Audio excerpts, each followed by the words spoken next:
It's Matt Patricia. Lions lose at home 34-30 to Kansas City. First loss of the year. By the way, the funniest sign I saw in the stands yesterday, and I love this, during the game, somebody held up a sign that said 18-0-1. And that made me laugh. I thought they were going to run the table. I like it. 18-0-1. So now 17-1-1. 248-539-9797. The Twitter question that we have out there, and many people are responding to, and we'll get to some of your comments. What do we got here? Do we have a legitimate NFC title contender, a legitimate playoff contender, a better team but no playoffs, or a third or fourth place team? Over 2,000 votes already. Back to your phone calls. We go to Dave in Macomb. Hi, Dave.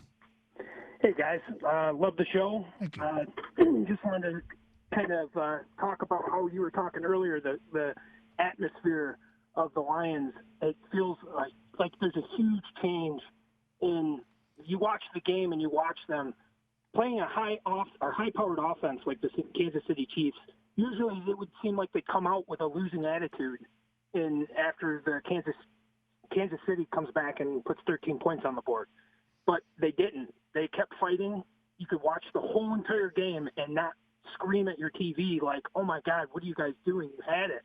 But this time it just seemed like against a team that they should have lost to, they could have won that game, and it's because of their attitude change that I see in Detroit, and it's awesome.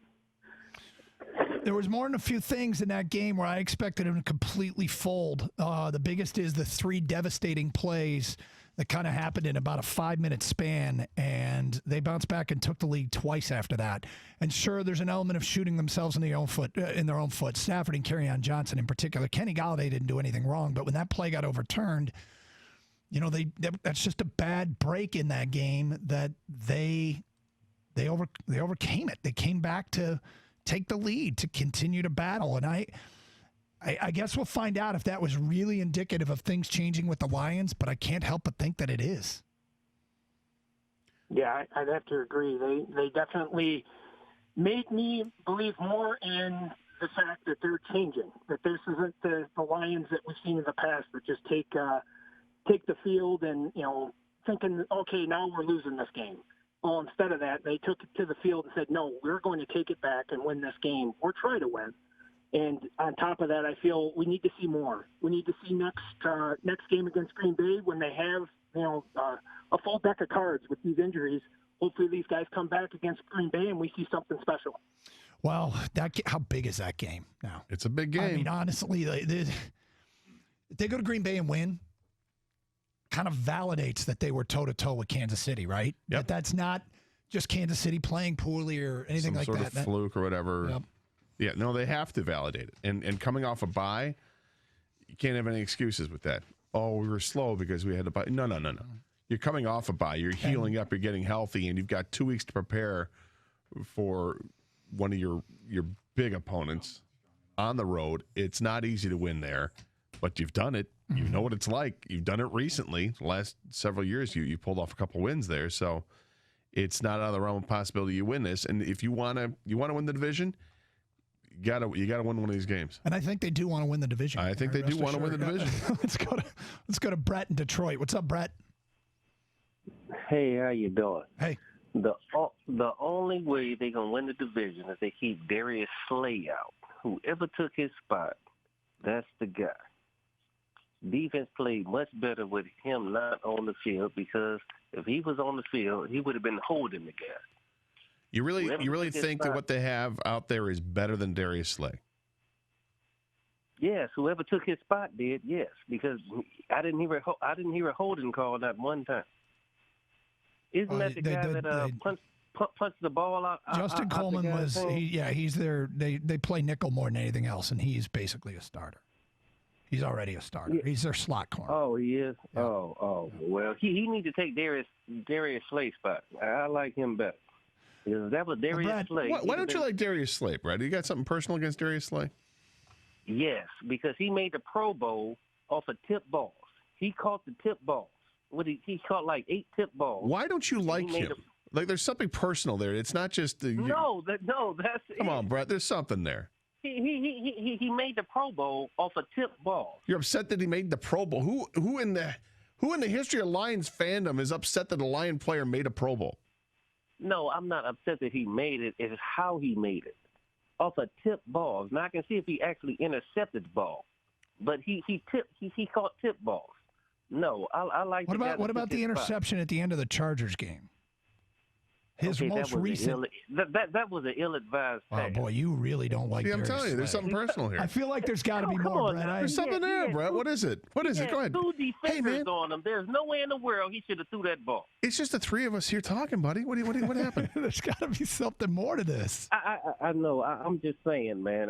You don't like Hungry Darius Howie's Slay is pizza, all right. or I mean, what is it? Yeah, that's what he would have said. If the guy would have caught the ball and Darius Slay was on him, he would have said, "Hey, Hungry Howie's pizza." He hates Darius. Boy, you Slay. really do.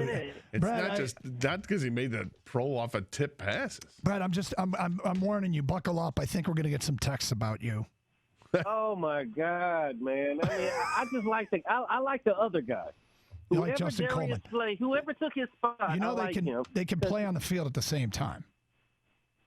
Well, yeah, but we didn't get any holding penalties. Yeah, they did on the That's last all drive I'm of the, saying. the last I drive like of the that game. guy. There was a defensive holding penalty, and it was pretty big. Although, you know what? They showed a replay gator of that defensive holding, and the announcers glossed it over on TV. It was Rashawn Melvin.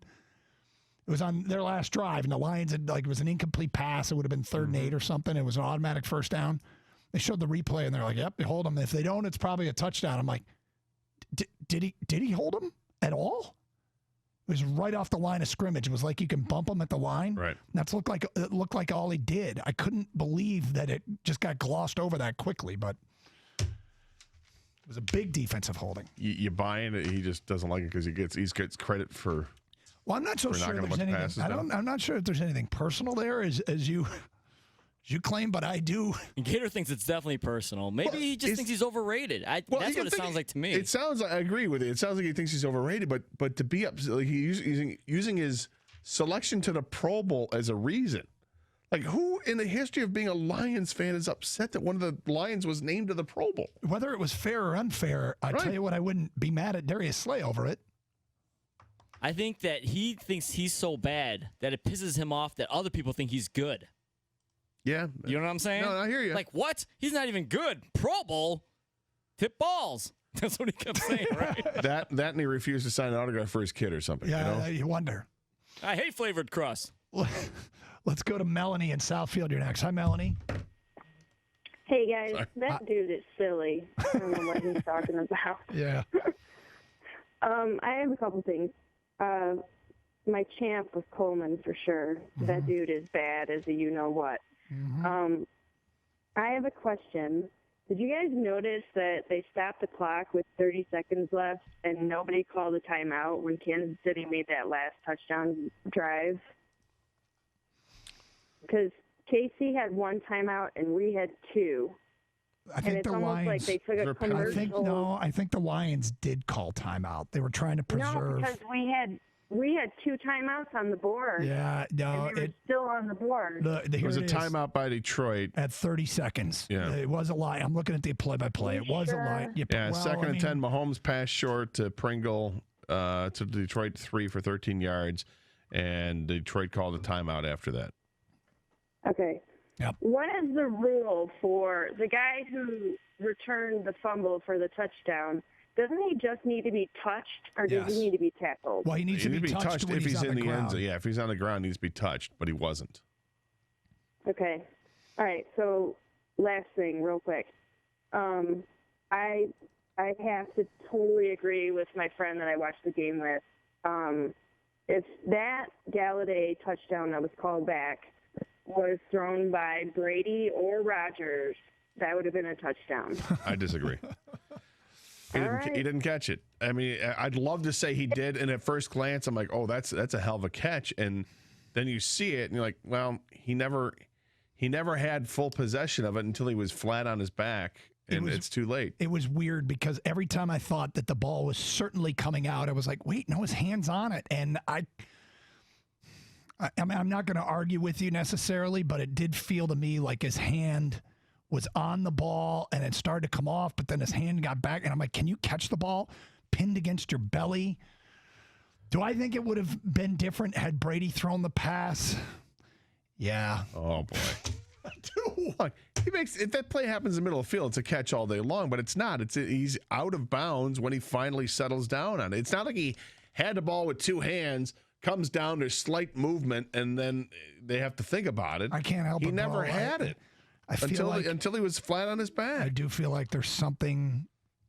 I mean, as soon as I saw it, I knew that was going to get overturned. But Stop drinking the Kool-Aid, Doug. Well, part of me because I think crap like that happens to the Lions, and I can't believe that the go-ahead touchdown at the end that would have won the game was ruled a touchdown. They threw out a new term on the TV broadcast I'd never heard before, and I said, "That's it. That's going to be the new way the Lions lose." The scrape. Did he scrape? And they ruled that he scraped. So, hey. All right, Al Riveron, why that last play, the pass interference, wasn't reviewed. His explanation is interesting. Hear that in 8 minutes here on 97.1 The Ticket.